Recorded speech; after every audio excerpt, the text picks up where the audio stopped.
स्नेह news art of teaching या चॅनलवरती आपल्या सर्वांचं स्वागत आहे. विद्यार्थी मित्रांनो, टीईटीच्या संदर्भातील जे मुलाखती सहित पवित्र पोर्टलची जी यादी लागलेली आहे या संदर्भात पवित्र पोर्टलला जो न्यूज बुलेटिन आलेले आहे त्या संदर्भात काही विद्यार्थी, अभियोगिताधारक, संघटना किंवा इतर जे काही खोडसाळपणा करणारे जे विद्यार्थी आहेत यामुळे जे शब्द आहेत त्या शब्दाचा विपर्यास करून काहीतरी अभियोगिताधारकांना, विद्यार्थ्यांना भडकवण्याचा प्रयत्न याकरिता पवित्र पोर्टलने न्यूज बुलेटिनला काही खुलासे केलेले आहेत की जे गैरसमज आहे ते गैरसमज आपल्याला दूर करायचे आहेत.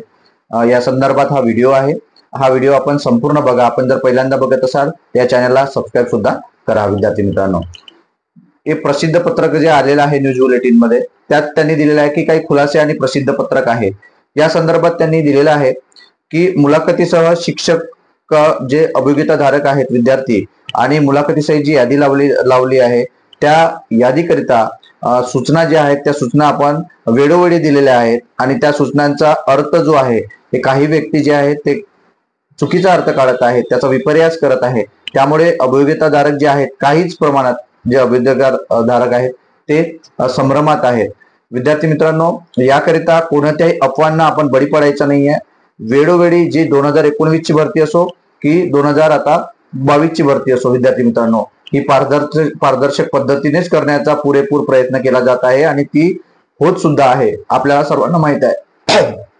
आपले मित्र असतील, आपले कोणी उमेदवार असतील, तुम्ही त्यांना विचारू शकता की कोणत्याही भूलथापांना बळी न पडता विद्यार्थ्यांना जॉईनिंग मिळालेली आहे आणि त्यांची निवड सुद्धा झालेली आहे. दुसरा मुद्दा आहे की कोणत्याही प्रवर्गातील उमेदवार, हा महत्वाचा मुद्दा आहे, कोणत्याही प्रवर्गातील उमेदवार जो असणार आहे हा उमेदवार हा ओपन कॅटेगरी मधून जर येत असेल, म्हणजे कोणत्याही प्रवर्गातील असेल, SC ST OBC असेल, या प्रवर्गातील असेल आणि खुल्या जागेमध्ये जर तो बसत असेल, त्याचे मार्क्स असेल किंवा त्याची एज असेल, या सर्व गोष्टी जर असेल, तो जर ओपन मधून जर बसत असेल तर त्याची नियुक्ती किंवा त्याची निवड ही ओपन मधून केली जाणार आहे. याबद्दल सुद्धा गैरसमज केला जात होता. तो सुद्धा गैरसमज या ठिकाणी पवित्र पोर्टलद्वारा दूर करण्यात येत आहे. म्हणजे त्यांच्या विद्वत्तेनुसार तो ओपन मधून जाणार आहे. नंतर ओपन मध्ये जे कॅटेगरी मधील विद्यार्थी आहेत, जे कॅटेगरीमध्ये जर विद्यार्थी येत असेल, ओपन मध्ये जर विद्यार्थी येत असेल आणि हा विद्यार्थी ओपन मधले जर मार्क्स ते कव्हर करत नसेल तर त्याला जे त्याच्या कॅटेगरीच्या जागा सुद्धा मिळणार आहे, म्हणजे कॅटेगरीच्या जागेवर सुद्धा तो बसणार आहे. विद्यार्थी मित्रांनो, हे सुद्धा या ठिकाणी स्पष्ट करण्यात आलं. यानंतर काही असे विद्यार्थ्यांची अफवा आहेत की 2019 मध्ये जी भरती झाली ते वेगळ्या काहीतरी नियम होते, पण असं नाही. त्यात सुद्धा पवित्र पोर्टल न्यूज बुलेटिनद्वारे म्हणजे सांगितलं आहे की 2019 मध्ये जे पवित्र पोर्टलची जी भरती करण्यात आली त्याच नुसार ही सुद्धा भरती केली जात आहे. त्यात कोणतेही नवीन नियम नव्हते आणि यावेळी सुद्धा कोणतेही नवीन नियम आणलेले नाही. त्याचनुसार भरती करण्यात आलेली आहे, हे सुद्धा त्या ठिकाणी स्पष्ट करण्यात आलेलं आहे. नंतर काही विद्यार्थी काय करत आहेत की ज्या सूचना दिलेल्या आहेत त्याच्या अर्धवट सूचना डोक्यात घालत आहे आणि इतरांना अफवांच्या नादातून किंवा युट्यूबच्या माध्यमातून किंवा एखादी संघटना असो किंवा इतर एखादे अधिकारी असो, कोणत्याही गोष्टींवरती आपण विश्वास ठेवायचा नाहीये. आणि यानुसार आपण काय करतो, व्हॉट्सअप युनिव्हर्सिटी जी आहे आपली, याच्यावरून इकडे तिकडे काय होत जातं, मेसेज पसरत जातं आणि यामुळे विद्यार्थ्यांमध्ये संभ्रम निर्माण होत आहे. हे या ठिकाणी दिसून येत आहे. यात त्यांनी सांगितलंय की या कोणत्याही गोष्टींवरती आपण अफवा ठेवू नका. अर्धवट ज्या गोष्टी आहेत त्याला तुम्ही विश्वास ठेवू नका, त्याला चाचपणी करा, त्याला पडताळा आणि नंतरच त्यावरती विश्वास ठेवा. कोणत्याही गोष्टीवर तुम्ही विश्वास ठेवू नका, आधी त्याची शहानिशा करणं गरजेचं आहे आणि यासाठी तुम्हाला सावध राहायचं आहे, ही सुद्धा त्या ठिकाणी सूचना दिलेली आहे. नंतरचा मुद्दा आहे की टेट मार्क्स नुसार जे एका जागेसाठी 10, म्हणजे एका जागेसाठी 10 उमेदवार जे निवडलेले आहेत त्यासाठी सुद्धा संभ्रमात आहेत विद्यार्थी की एका जागेसाठी 10 विद्यार्थी जर आपण निवडलेले आहेत तर एका जागेसाठी 10 म्हणलं तर आता 4000 जागा आहेत, तर 4000 जागेसाठी 40,000 विद्यार्थी निवडायला पाहिजे असं त्यांचं मत होतं. परंतु या ठिकाणी असं जर केलं तर प्रत्येकाला एक संस्था निवडली जाणार आहे. एका जागेसाठी एक नाही, एका जागेसाठी एकच संस्था निवडली जाईल, परंतु एका जागेसाठी 10 विद्यार्थी निवडणार आहेत. हा सुद्धा विद्यार्थ्यांनी गैरसमज केलेला होता आणि 2019 कम्पेअर केलं होतं ते सुद्धा या ठिकाणी पवित्र पोर्टलने खंडन केलेलं आहे. आणि त्यात त्यांनी सांगितलेलं आहे की ही जी एका जागेसाठी जे आहे हे लक्षात घ्या तुम्ही विद्यार्थी मित्रांनो, की एका जागेसाठी जे विद्यार्थी निवडले जाणार आहेत ते 10 ठिकाणी 10 संस्थांचे नावं तो टाकू शकत होते, पर्याय निवडू शकत होते आणि 10ही ठिकाणी ते इंटरव्ह्यूला जाऊ शकत होते, मुलाखतीला जाऊ शकत होते. मग 10 मध्ये जर त्या 10ही संस्थेमध्ये जर त्याला जर समजा 25-25 मार्क्स मिळाले आणि एका ठिकाणी जर म्हणजे 25 मार्क्स मिळाले आणि एका ठिकाणी जर त्याला 26 मार्क्स मिळाले, 3 ते 4 ठिकाणी 25-25 मिळाले 10 संस्थांपैकी आणि एका ठिकाणी त्याला जर 26 मार्क्स मिळाले, तर विद्यार्थी मित्रांनो त्याची जी निवड आहे ही निवड ज्या ठिकाणी 26 मार्क्स मिळाले आहे त्या ठिकाणी त्याची निवड होणार आहे. त्यामुळे या 10 संस्थेमधून तो इथेच बाद होणार आहे. म्हणजे इथूनच तो त्याची निवड झाल्यानंतर तो फेरीतून बाद होईल.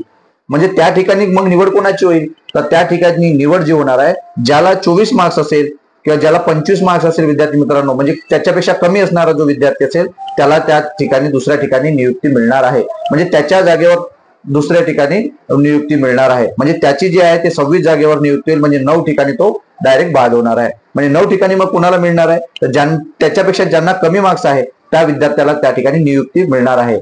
मग एकाच 10 जागेनुसार सर्वच कोणत्याही जागा रिक्त राहणार नाही, हे सुद्धा या ठिकाणी स्पष्टीकरण केलं जाणार आहे. आणि नंतर आहे 7वा मुद्दा, जो महत्वाचा मुद्दा आहे, ज्यामध्ये आता की ज्या संस्था ह्या मुलाखतीकरिता 30 मार्क्सचं जे काही अध्यापन पद्धती आणि मुलाखत घेणार आहेत 15-15 मार्क्सचे, यासाठी कोणत्याही विद्यार्थ्याला डावललं जाणार नाही, कोणत्याही विद्यार्थ्यांवर अन्याय होणार नाही, याकरिता त्यांनी SOP जे आहे, सिस्टम ऑपरेटिंग प्रोसिजर जी आहे, यानुसार सर्वांना सारखे प्रश्न त्या ठिकाणी असणार आहेत आणि त्यानुसारच त्यांची निवड केली जाणार आहे. यासाठी ही SOP पद्धत आणलेली आहे विद्यार्थी मित्रांनो. त्यामुळे कोणत्याही विद्यार्थ्यांवर अन्याय होणार नाही याचं काटेकोरपणे पालन हे पवित्र पोर्टल द्वारा केले जात आहे. परंतु काही विद्यार्थी आहेत, काही इतर जे लोक आहेत, हे याला संभ्रम निर्माण करण्यासाठी काहीतरी मेसेज टेलिग्राम असो किंवा इतर ठिकाणी शेअर करत असतात, ज्यामुळे विद्यार्थी भडकण्याचे चान्सेस जास्त असतात आणि विद्यार्थी अफवांना जास्त लवकर बळी पडतात.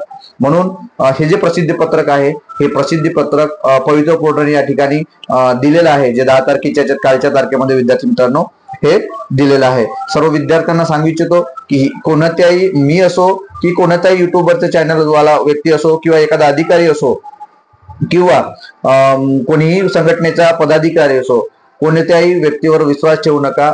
विश्वास ठेवणे म्हणजे त्याचा पडताळणी करा, त्यानंतर त्या गोष्टींना विश्वास ठेवा. यामुळे आपल्यावर कोणताही अन्याय होणार नाही.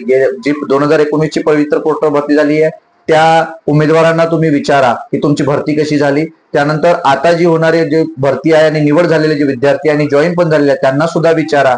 आणि मुलाखतीच्या संदर्भातली जे काही गेल्या वर्षी झालेली भरती आहे, म्हणजे 2019ला गेल्या वेळी झालेली आणि आता सुद्धा जी भरती होत आहे, या सुद्धा विद्यार्थ्यांना विचारा तुम्ही.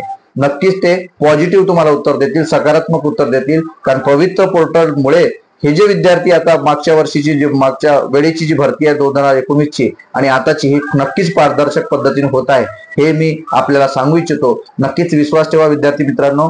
आणि या ठिकाणी जे विद्यार्थ्यांना इंटरव्ह्यू मध्ये जे पास होणार आहेत, ज्यांनी तयारी करायची आहे, त्या सर्वांना विनंती करतो की आपल्याला जे पाहिजे आहे, जे शिक्षक म्हणून आपण असणार आहात, त्यासाठी अध्यापन कौशल्याचं थोडंफार तरी नॉलेज असणं आपल्याला गरजेचं आहे विद्यार्थी मित्रांनो. आणि मुलाखती संदर्भातील तुम्हाला माहिती आहे, तुमचं नाव, गाव, कुठले आहेत, काय आहेत, कोणता विषय आहेत, या सर्व गोष्टी तुम्हाला विचारण्यात येणार आहे. यासाठी हे एक प्रसिद्धी पत्रक न्यूज बुलेटिनच्या संदर्भातील एक अफवा गैरसमज दूर करण्याच्या संदर्भात पवित्र पोर्टलने दिलेला हा जो काही प्रसिद्ध पत्रक न्यूज बुलेटिन होतं, हे आपल्यापर्यंत मी स्पष्ट केलेलं आहे. आपल्याला हा व्हिडिओ कसा वाटला आणि इतर ज्या माहिती आहेत त्या माहितीकरिता सुद्धा आपण माझ्या या चॅनलला सबस्क्राईब करा, जेणेकरून आपल्याला कायमस्वरूपी आपल्याला TET संदर्भातील अपडेट मिळत राहील विद्यार्थी मित्रांनो. धन्यवाद.